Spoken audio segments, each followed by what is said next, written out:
YouTube पर यह channel आपकी कंपटीशन लेवल की तैयारी कराता है। दोस्तों यहाँ पे सारी चीज़ बेसिक से बताई जाती हैं और जिसे समझना बहुत ही बेहद आसान होता है। यदि आपका मैथ कमज़ोर है, चाहे वो रीजनिंग का हो या वैसे ही कोई भी मैथ हो, आप अगर यहाँ पे सारी वीडियो को शुरू से देखते हैं और अंत तक पूरा देखते हैं तो मैं गारंटी लेता हूँ कि चीज़ें आपको अच्छे समझ में आएंगी।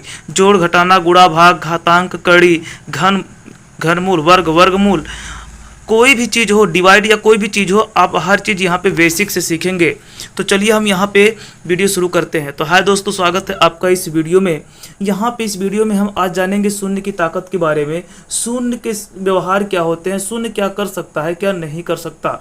यहाँ पर देखिए हमने लिखा है शून्य की ताकत, अगर 0 के पावर 0 है तो क्या होगा, आखिर क्या होगा, शून्य के गुण तथा दोष क्या हैं, इन सभी बातों को आज अच्छे से इस वीडियो में हम समझेंगे।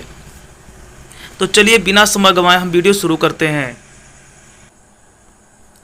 तो सबसे पहले हम यहाँ पर ये देखेंगे कि 0 का सबसे अच्छा गुण क्या है। देखिए किसी संख्या के पीछे 0 बढ़ाने पर वह संख्या खुद का 10 गुना हो जाती है। ठीक है, खुद का 10 गुना हो जाती है। यदि संख्या के आगे 0 बढ़ाया जाए तो संख्या में कोई परिवर्तन नहीं होता। हम आपको यहाँ पे करके दिखा रहे हैं। सबसे पहली बात किया है, किसी संख्या के पीछे 0 बढ़ाने पर वो खुद का 10 गुना हो जाता है। जैसे मान लीजिए यहाँ पे हम लिखे हों 20, ठीक है, 20 लिखे हों, का अगर इसके पीछे 0 बढ़ाया जाए, पीछे मतलब यहाँ पे अगर 0 बढ़ाया जाए तो ये खुद का 10 गुना हो जाएगी। तो हुआ कि नहीं हुआ, 20 दहाई 200 होता ही है, खुद का 10 गुना हो गया। अगर हम यहाँ पे मान लीजिए 4 लिखे हों और इसके पीछे एक 0 बढ़ा दें तो ये खुद का 10 गुना, देखिए 4 दहाई 40 होता ही है, तो खुद का 10 गुना हो जाएगा। अगर ये संख्या 250 लिखा हो, अगर इसके पीछे हम एक 0 बढ़ा देंगे तो ये संख्या अपने का 10 गुना, देखिए 250 से 2500 हो गया। इसी तरह से बात करते हैं कि अगले में क्या कहा है कि आगे बढ़ाया जाए तो कोई मान में परिवर्तन नहीं होता। ठीक है ना, आगे बढ़ाने का मतलब क्या है, जैसे मान लीजिए यहाँ पे अगर लिखा हो 520 और आगे हम यहाँ पे 0 बढ़ा दें तो अभी भी ये 520 ही है। या मान लीजिए लिखा हो 100 लिखा हो, आगे हम 0 बढ़ा दें तो अभी भी ये 100 ही है। यानी 0 को संख्या के आगे बढ़ाने से कोई मान में परिवर्तन नहीं होता, लेकिन यदि उसके पीछे बढ़ा दी जाए तो उसका 10 गुना बढ़ जाता है। ये 0 का सबसे अच्छा गुण है। अब आ जाते हैं हम अपने अगले नियम पर, जहाँ पर बात किया है किसी संख्या में 0 को जोड़ने पर संख्या में कोई परिवर्तन नहीं होता है, लेकिन यदि 0 में से किसी संख्या को घटाया जाए तो संख्या खुद का ऋणात्मक हो जाती है। देखिए बहुत ही बेहतरीन ये इसका गुण है। हम आपको यहाँ पे एग्जाम्पल से समझाएंगे। किसी संख्या में 0 को जोड़ना है, ठीक है, तो कोई परिवर्तन नहीं होगा उस संख्या में। जैसे मान लीजिए अगर यहाँ पे लिखा हो 240, ठीक है, 240 लिखा हो, हमें यहाँ पे 0 जोड़ना है तो हम इसमें 0 ऐड कर देंगे, जोड़ेंगे, तो अभी भी ये 240 ही है। ठीक है, कोई परिवर्तन नहीं हुआ। या मान लीजिए 312 लिखा है, अगर इसमें हम 0 को जोड़ें तो अभी भी ये 312 ही होगा। समझ रहे हैं, यानी कि 0 किसी संख्या में जोड़ने पर उस संख्या में कोई परिवर्तन नहीं होता है। लेकिन कहा है कि यदि 0 में से किसी संख्या को घटाएं तो खुद का ऋणात्मक हो जाता है। देखिए 0 में किसी संख्या को जोड़िए या किसी 0 को किसी संख्या में जोड़िए तो मान में कोई परिवर्तन नहीं होगा, लेकिन यदि 0 में से घटाएंगे तो मान में परिवर्तन हो जाएगा। ठीक है, अब बात करते हैं, जैसे लिखा हो 0, अब 0 में से हमको घटाना है 200, मान लीजिए 35 घटाना है, 235 घटाना 0 में से, तो जब 0 में से 235 घटाएंगे तो ये -235 हो जाएगा। समझ रहे हैं, यानी कि ये जो माइनस है ना, ये माइनस ये संख्या के साथ नीचे आ जाएगा, इतना आप समझिएगा। 0 में से कुछ भी घटाएंगे तो माइनस में आएगा। जैसे अगर 0 लिखा हो, हमें यहाँ पे घटाना है 15 यहाँ पे हमें घटाना है तो ये -15 आएगा। अगर 0 लिखा है, इसमें से हमको 1000 घटाना है तो ये -1000 आ जाएगा। ठीक है, यानी 0 में से कोई भी संख्या अगर घटाई जाए तो वो संख्या खुद का ऋणात्मक हो जाती है। यदि किसी संख्या में 0 का गुणा कराएं तो वह संख्या शून्य हो जाती है, या 0 में भी किसी संख्या का गुणा कराएं तो वह संख्या शून्य हो जाती है।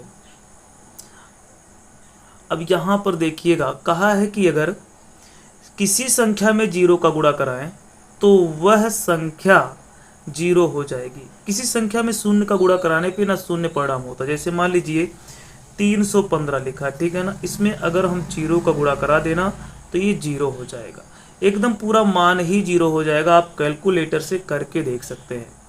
फिर से देखिएगा, कोई दूसरा उदाहरण देते हैं। जैसे लिखा हो, अगर मान लीजिए इतना सारा अंक लिखा है, ठीक है, 3502, अगर हम इसमें एक जीरो, मात्र एक जीरो का गुणा कराएं तो सब कुछ जीरो हो जाता है। संख्या कितनी ही बड़ी क्यों ना हो, इससे कोई फर्क नहीं पड़ता है, ठीक है, कितना ही बड़ा क्यों ना हो, अगर आप इन सभी में जीरो का गुणा करा देंगे ना तो ये जीरो ही होगा, याद रखिएगा। फिर कहा है कि जीरो में किसी भी संख्या का गुणा कराएं, जीरो में किसी भी संख्या का गुणा कराएं तो वह संख्या जीरो हो जाती है। जैसे जीरो दिया हो ना, जैसे जीरो दिया है, ठीक है, हमें इस जीरो में गुणा कराना है, मान लीजिए 450 का यहाँ पे गुणा कराना है, तो जब 450 का शून्य में गुणा कराएंगे ना तो भी शून्य होगा। या शून्य में हम गुणा करा रहे हैं, मान लीजिए 315 का, अगर 315 का गुणा करा रहे हैं तो भी ये जीरो परिणाम ही आएगा। यानी कि चाहे जीरो में हम गुणा कराएं किसी संख्या का या किसी संख्या में जीरो का गुणा कराएं, हर हाल में परिणाम जीरो ही आता है। यहाँ पे आगे देखते हैं, जीरो में किसी संख्या से भाग देने पर जीरो मिलता है, लेकिन किसी संख्या में शून्य से भाग देने पर अपरिभाषित मिलता है। बहुत ही बेहतरीन इसका नियम है कि जीरो में किसी संख्या से भाग देने पर जीरो मिलता है। देखिए, अगर ये जीरो दिया है ना, यहाँ पे अगर मान लीजिए हम 250 से भाग दे दें तो ये जीरो आएगा, समझ रहे हैं, अगर 250 से भाग दे दें तो जीरो आएगा। या कोई और उदाहरण ले लेते हैं, जीरो लिखा है, अगर हम इसमें भाग करते हैं 105 का तो भी जीरो ही इसका परिणाम आएगा, ये जीरो आएगा। अगर मान लीजिए जीरो में हम 15 का भाग दें तो भी ये परिणाम जीरो ही आएगा। कभी भी जीरो में भाग करेंगे तो जीरो आएगा। फिर कहा है, अगर किसी संख्या में शून्य से भाग दें तो अपरिभाषित मिलता है, ठीक है, किसी संख्या में शून्य से भाग दें। जैसे मान लीजिए लिखा हो आपका 450 लिखा है, अगर हम इसमें जीरो से भाग कर दें तो कितना आएगा। अब यहाँ जीरो नहीं आएगा, जीरो नहीं आएगा तो क्या आएगा यहाँ, बल्कि इनफाइनाइट यानी अपरिभाषित आएगा। यहाँ पे नहीं बताया जा सकता है कि इसका वास्तव में परिणाम क्या होगा, इसलिए इनफाइनाइट यानी अनंत इसका मान लेते हैं। या कोई और उदाहरण ले सकते हैं, मान लीजिए यहाँ पे लिखा हो 10 और 10 में आप जीरो से भाग करना चाहते हैं तो कभी भी आप जीरो से जीरो ऐसे नहीं काट सकते कि आपका एक बच गया, एकदम गलत तरीका है, ठीक है, ऐसा आप नहीं कर सकते, बल्कि यह परिणाम इनफाइनाइट आएगा। इस बात को आप समझिएगा। यहाँ पे किसी भी संख्या में जीरो में भाग करेंगे ना, किसी भी संख्या में जीरो से भाग करेंगे ना तो हमेशा परिणाम अपरिभाषित ही मिलेगा। अगला नियम देख लेते हैं। कहा है कि किसी संख्या में उसी संख्या से भाग करने पर सदैव एक मिलता है, लेकिन यहाँ देखिए क्या होगा। चलिए देखते हैं एक बार। किसी संख्या में उसी संख्या से भाग देने पर ना हमेशा एक मिलता है। जैसे मान लीजिए लिखा हो 15 में 15 से भाग देना है, कहा ना किसी संख्या में उसी संख्या से भाग देना है, तो 15 से 15 काटेंगे तो क्या कहा है, भाग देने पर सदैव एक मिलता है, तो ये हमारा एक आएगा। अगर मान लीजिए यहाँ पे 250 लिखा हो, 250 में अगर हम 250 से भाग करेंगे तो ये कितनी बार जाएगा, तो भी ये एक बार ही जाएगा। ऐसे कोई भी संख्या हो, अगर उसका उसी में भाग करेंगे एक आएगा। तो इस हिसाब से आप सोच रहे होंगे कि अगर हम जीरो में जीरो से भाग करेंगे तो भी एक आएगा। नहीं, असंभव है। ये कोई नियम नहीं है ऐसा कि आप अगर किसी संख्या में जीरो से भाग करें तो परिणाम एक आएगा, ठीक है, ऐसा नहीं होता है।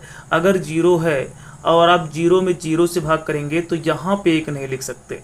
बाकी इसके अलावा किसी भी संख्या में अगर उसी संख्या से भाग करेंगे तो एक आएगा, लेकिन जीरो में जीरो से भाग करने पर एक नहीं आता, क्योंकि जीरो से भाग करना अमान्य होता है, यानी जीरो से आप भाग नहीं कर सकते।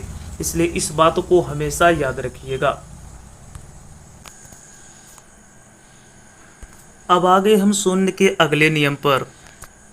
किसी संख्या का घात शून्य करने पर उसका मान एक हो जाता है। जैसे कि यहाँ पे अगर लिख दें हम 210 और इसका पावर हम जीरो कर दें, तो अब यहाँ क्या है, इससे कोई फर्क नहीं पड़ता। अगर पावर जीरो यानी घात जीरो हुआ तो इसका मान एक हो जाएगा। जैसे x लिखा हो, इसका घात जीरो, तो भी इसका मान 1 होगा। a हो घात 0 तो इसका मान 1 होगा।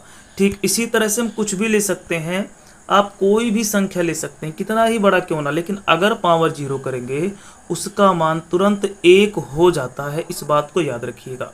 कोई भी संख्या हो, आल टू आल कोई भी संख्या हो, ठीक है, आप यहाँ कोई भी संख्या ले सकते हैं, अगर पावर 0 हुआ तो इसका मान 1 हो जाएगा। इस बात को याद रखिएगा, 1 आएगा। यहाँ देख लेते हैं 0 का पावर 0 है, इसका मान क्या होगा। वैसे अगर कोई अन्य संख्या रहता है 0 की जगह पे तो मान 1 हो जाता है, लेकिन यहाँ तो 0 आ गया है तो क्या होगा।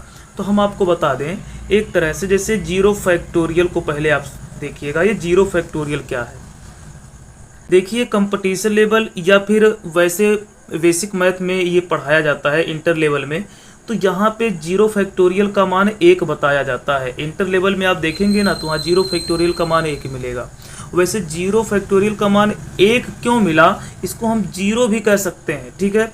लेकिन अगर हम 0 फैक्टोरियल का मान 0 कर देंगे ना तो इस पे जितने भी सवाल हल होते हैं सब गलत हो जाएंगे, उसके परिणाम सबके सब शून्य आएंगे। इसीलिए 0 फैक्टोरियल का मान 0 ना मान के 1 माना जाता है।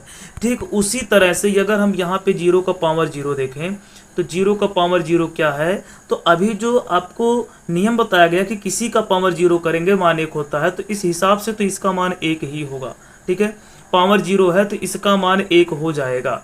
लेकिन ये सोचना है कि 0 का पावर 0 का मतलब क्या है। इसका ये मतलब है कि 0 में 0 से भाग दिया जा रहा है, इसका यही मतलब है। 0 के पावर 0 का मतलब 0/0, यानी 0 में हम 0 से भाग कर रहे हैं। हमने पीछे बताया आपको कि किसी भी संख्या में 0 से आप भाग नहीं दे सकते, ये अमान्य होता है, यानी अपरिभाषित होता है। इसका मान इनफाइनाइट होता है। तो क्या इसका मान इनफाइनाइट होगा। तो देखिए ज़रूरत पड़ने पर इसका मान हम 1 ले सकते हैं, या ज़रूरत पड़ने पर इसका मान हम इनफाइनाइट बता सकते हैं। तो हमें आशा है कि आपको ये चीज़ें अच्छे से क्लियर समझ में आए होंगे। तो इसी तरह के वीडियो को देखने के लिए आप हमारे वीडियो पे, हमारे चैनल पे हमेशा बने रहिएगा। वीडियो अच्छा लगा हो तो अपने दोस्तों के साथ शेयर ज़रूर करिए, क्योंकि ये 0 का बेसिक हम आपको अच्छे से बताए हैं। वीडियो देखने के लिए धन्यवाद।